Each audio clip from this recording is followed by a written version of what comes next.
बिस्मिल्लाहिर्रहमानिर्रहीम। अस्सलाम वालेकुम।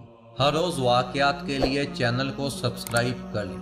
हज़रत अदी बिन हातिम रदियल्लाहु ताला अन्हो से एक हदीस शरीफ मरवी है कि हजूर सल्लल्लाहु अलैहि वसल्लम ने इरशाद फरमाया, क़यामत के दिन अल्लाह ताला हर शख्स से बराहे रास्त बात करेगा, दरमियान में कोई तर्जमान और वास्ता ना होगा। उस वक्त बंदा जब अपनी दाईं तरफ निगाह उठाकर देखेगा तो नेकियों को देखेगा जिनको उसने दुनिया में किया होगा, और जब बाईं तरफ मुड़कर देखेगा तो अपने गुनाहों को देखेगा जो उसने दुनिया में किए होंगे। सामने की तरफ जब निगाह उठाकर देखेगा तो जहन्नुम की आग नजर आएगी। ऐसी कशमकश हालत में जब तक 5 सवालों के जवाबात ना दे देगा उस वक्त तक अल्लाह के दरबार में अपने कदमों को हिला नहीं सकेगा। ये सवालात भी निहायत संगीन होंगे जिनको हदीस पाक में अल्लाह के रसूल ने तरतीब के साथ बयान किया है। इन 5 चीजों में से एक उम्र के बारे में सवाल किया जाएगा। नंबर 1 सवाल ये होगा कि तुमने अपनी उम्र किस तरह गुजारी, पूरी जिंदगी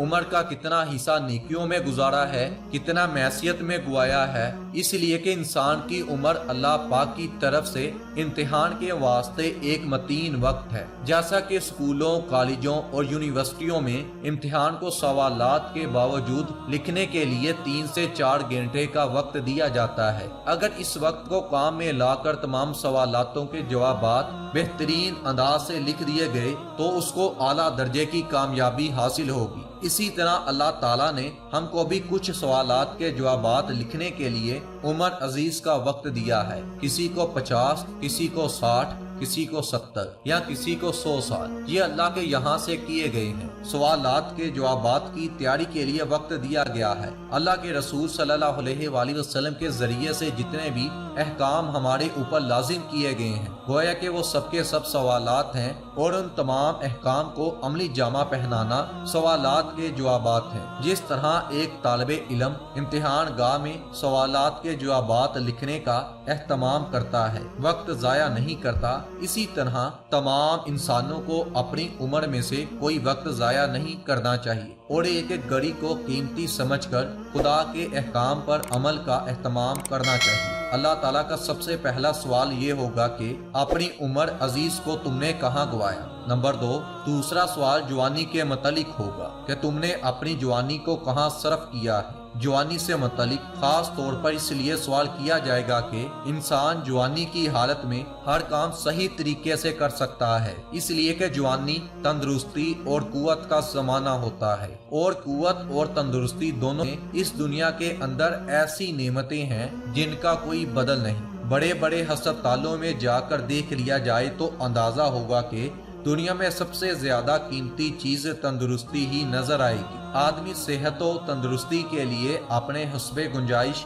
दूर दराज शहरों और मुल्कों का सफर करता है, हजारों लाखों रुपए खर्च कर डालता है सिर्फ एक चीज यानी तंदुरुस्ती हासिल करने के लिए। इसी तरह जवानी की कुव्वत कितनी बड़ी कीमती चीज है। हर बूढ़े और कमजोर को मालूम है कि अल्लाह ताला ने अपनी कीमती नेमत अता फरमाई है। इस जमाने में हर तरीके से इबादत करना आसान हो जाता है, इसलिए अल्लाह तबारिक व ताला जवानी की कीमती नेमत के बारे में सवाल करेगा कि तुमने इसको कहाँ सर्फ किया। तीसरा सवाल ये होगा कि तुमने माल को कहाँ खर्च किया, जो माल अल्लाह ताला ने तुझे दिया था। हमने अल्लाह के रसूल के जरिए जो तुम्हें हलाल का रास्ता दिखाया था, इससे ये माल हासिल किया या हराम के रास्ते से हासिल किया है। चौथा सवाल ये होगा जो मालो दौलत हमने तुमको दी थी, तुमने उसको कहाँ खर्च किया है। जायज चीजों में खर्च किया है या नाजायज चीजों में खर्च किया है, और अपनी दौलत में से आखिरत के लिए क्या जमा किया है। तुमने इखलास के साथ अपने घर अपने माल में से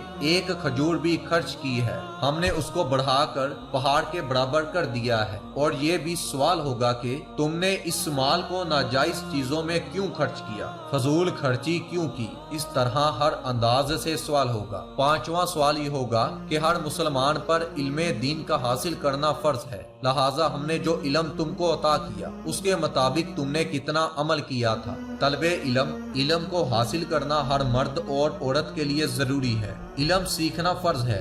प्यारे दोस्तों, ये वो 5 सवालात हैं جب تک ان تمام سوالوں کے جوابات انسان نہ دے دے گا تو وہ اپنی جگہ سے ہلے گا بھی نہیں۔ اللہ تبارک و تعالیٰ سے دعا ہے کہ ہم سب کے ساتھ بغیر سوال و جواب کا معاملہ کریں۔ ہمارے تمام اعمال تو ایسے نہیں جو دربار اعلیٰ میں پیش کیے جائیں۔ اگر چشمے پوشی کا معاملہ نہ ہوا تو خیر نہیں، بس اس کی بے پناہ رحمت سے یہی امید ہے کہ ہم سب کو بغیر حساب و کتاب کے جنت الفردوس میں اعلیٰ مقام عطا فرمائے۔ آمین یا رب العالمین۔